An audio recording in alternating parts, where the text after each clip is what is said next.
Meto nga pre-screening inggewa bilang parti ning surgical, medical at ophthalmological mission ning provincial government ning Pampanga king PDRRMO Training Center kaya duwangan ing Nanay Party List, OFW Hospital at Makati Medical Center.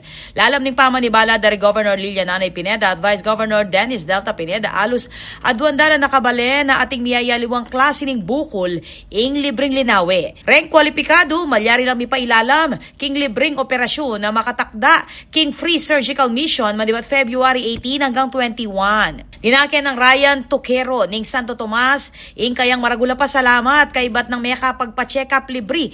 Kaibat ng may kapagpa-check up libre para king kayang bukol atlong banwa na ng sasayingsing.